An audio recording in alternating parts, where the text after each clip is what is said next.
akkuma isin argartan kana meeshaa kana haala gaariidhaan oomishnee baasnee meeshaan kun meeshaa Uzeyfaati.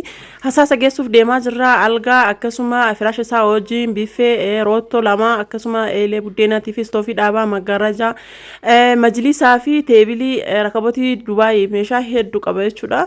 Majlisni waan boota biraa jiruuf haala kanaan meeshaa kanneen feenee gara majlisaa deemuuf ka'aa jirra jechuudha. Haala isin argitan kanaani meeshaa hundaayyuu feenee majlisa kennallee feenee kun erga qe'ee warraa geenne qe'ee warraatitti meeshaa bubuusaa jirra kinoo jechuudha. Meeshaa namni hedduu waan ta'eef nu gargaaranii meeshaa bubuusnee erga geessine kaanee kun mana warraatitti jechuudha. Akkuma argitan kana majlisni mana warraatti galee haala isin argitan kanaan bareedeera. Rakabotiin kun birrii 15,000 qofa jechuudha. Namoonni ajamtan keessaa na dubbisa. Akkasuma maggaaraja maachii arabiyaa majlisii haalaan bareeduun walitti maachi goonee haala kanaan daleessiniifee jirra. Kunniin meeshaa isaati. Meeshaa isaa guutuudha jechaadha. Erga biffeelleen erga manatti teebilii isaati kun biffeen erga manatti galee viidiyoo kiyya kana hanga xumuraatti subscribe like share godha. Assalamu alaikum warahmatullahi wabarakatuh. Shamarran qabuna jaalatamtoota fi kabajamtoota uummata Oromoo. Jira jirtu bakka jirtanitti nagaa kabajaa kenna simbira jiraatu jecha ka'uun qulqulluu ramadde harallee kun sana argatan kana meeshaa Uzeyfa hasaasa jechuudha qabannee sinifnee jirra. Meeshaan isaa biffeedha, algaadha, akkasuma teebiliidha, rakabotii Dubaayii, akkasuma eelee buddeenaa, istoofii dhaabaa, rootoo guddaa xiqqaa, majlisa, maggaaraja meeshaalee isaa kanneen jechuudha. Tokko tokkoon viidiyoo kan hanga xumuraatti subscribe like share godha. Dhageeffadhaa isiniin jedha. Gatiin isaallee gatii duraati. Ani garuu haa ta'u malee isinumatti hima. Jalqaba irratti isin mul'isaan biffee kana jechuudha. Biffeen kuni akkuma argitan kana biffee baay'ee guddaa ta'e jechuudha. Isinuu argaa jirtanii homaa waan isinitti himuu miti jechuudha. Balballi isaa akkuma isin argitan kana kinooti gara afuritti jechaadha. Biffeen kun baay'ee guddaadha. Akkanaa isaa jechuudha. Meetira 1.80 jechuudha. Akkuma isin argitan kana maashaallaadha. Namoonni hajamtanii isa kana bitachuu ni dandeessanii isiniin jedha. Gatiin isaa gaafa san inni ittiin hojjechiifatee 50,000 garuu har'a gatii kanaan kan jira jennee siyyaan nuchadha isin hundi keessanuu hin beektan jedhee yaada akkuma argitan kana kinooti akkana fakkaata jechuudha. Madaddaraan isaa gubbaan isaa ammoo akkanatti haala kanaan akkaan baafamee maashinaan jechuudha. Qirsiin isaa itti bahee haala isin argitan kanaan bareedee jira jechuudha. Qirsiin isaa kun jechuudha akkuma argitan kana akkana bareedee jira. Immideeffiin inni irraa dalagame immideeffii tokkoffaa ta'ee fi immideeffii kwaalitii ta'e jechuudha. Tokkoffaa irraa dalagame maashaallah baay'ee bareedaa ta'e madaddaraan isaallee Ukusna bilang kana angkara hedu angkara kan saya jechuudha. Masaabaan jidduu keessaa yookaan kisni jidduu keessaa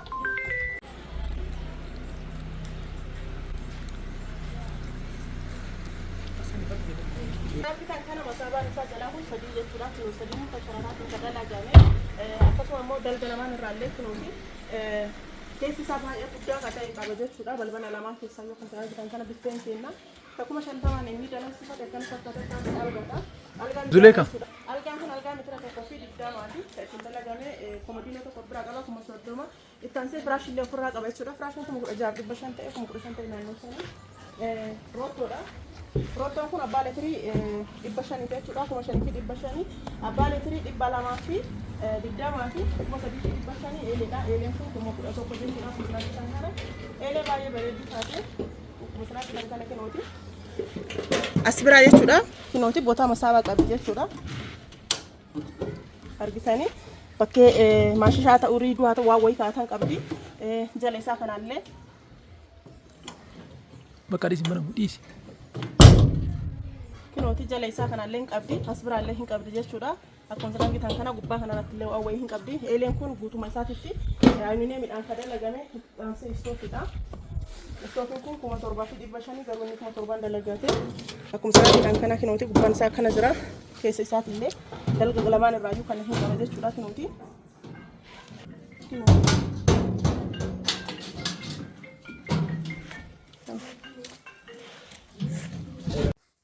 Ittaansee sibiila maggaarajaati. Maggaarajaan lama waan ta'eef sibiila isaati.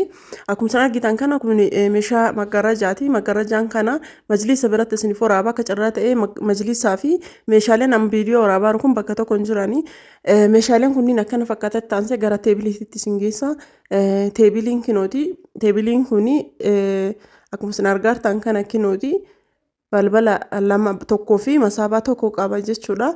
Teebilii bakka soofaa haa ta'u bakka majlisaa haa ta'u kakaa'atanii kinooti masaabaan isaa kana jechuudha. Teebilii baay'ee bareeddu tana 13,000 hin dalaysifata jechuudha inni amma garuu dabaltee jirti. Ittaansee rakabootiidha. Rakabootii kana hin ashayinee jirra fe'uudhaaf akkana ashayinee inshallah achitti kana waraqata kana muluu irraa yaasee isinitti mul'isa jechuudha. Inni kun kan sukkaaraati, inni kun ammoo kan ixaanaati, inni sun ammoo jabanaa masqammacaadha. Kanneen illee akka mastaawwatiin hin cabneef adii kanneen illee irratti guurree jirra jechuudha. Kana guutuu irraa gad yaasee achitti jechuudha yookaan bakka majlisa waraabutti inshallah isin mul'isa. Gara meeshaa fe'uutti deemaa jirra jechuudha. Kinoo meeshaan fe'amaa jira jalqaba biffee mataa gubbaa isaa irra biffeen tadarraabii waan ta'eef isa fe'aa jirra. Roottoo lamaan feenee geessinee jirra jechuudha. Erga roottoo lamaan geessanii biffee jalaatitti taranii kinooti biffeen baay'ee guddoodha akkuma argitan kana ammallee gara algaatitti fufame akkasumatti fe'aan takka lama jedhame meeshaan guuramuu eegalame jechuudha. Takka lamaan jedhame meeshaan haaluma kanaan guuramee dhumate jechuudha. Inni kun erga qe'ee warraa geennee gibbii warraa seennee kinooti haala kanaan balballi banamaa jira jechuudha. Gibbii warra Huzeeyfaa geennee jirra jechuudha akkuma argitan kana. Amma asitti namni hedduu waan ta'eef akkaachiisanillee guuruu eegalanii dafee martuu harkaan guluu eegalanii mana galchinee majlisni Huzeeyfaa yookaan maatii warra Huzeeyfaa erga mana galee akkana fakkaata jechuudha kinooti. Bakkee sanitti bakkee jidduu duwwaa sanitti manni warri hojjechiisiif kanaa miti boota sanitti koornariin jalaa hafe jechuudha as biratti akkana fakkaataa ittaansee rakabootiidha. Rakabootiillee kinootii keessaa yaasee jira. Haala isin argitan kanaan kinoo keessaa yaasee akkana fakkaataa rakabootii kana 15,000 bitatee rakabootii baay'ee bareedduu rakabootii Dubaayii jechuudha. Ittaansee as biratti jechuudha meeshaaleen isaa akkana fakkaata. Ittaansee maggaarajaadha. Maggaarajaan isinitti mul'isadhee ture kinootii maashii majlisaati jechuudha. Maggaarajaa lama maggaarajaa lachuu haala isin argitan kanaan akkana fakkaata jechuudha. Martuu meeshaa ofii qaba.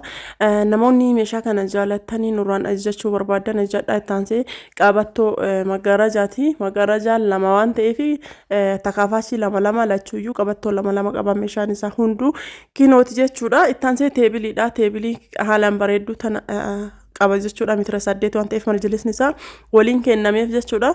Meeshaaleen kun waan ala jira. Meeshaan mana saaloonitti galu kinoo haala kanaan galchine irra biffeelleen haala kanaan galteerti.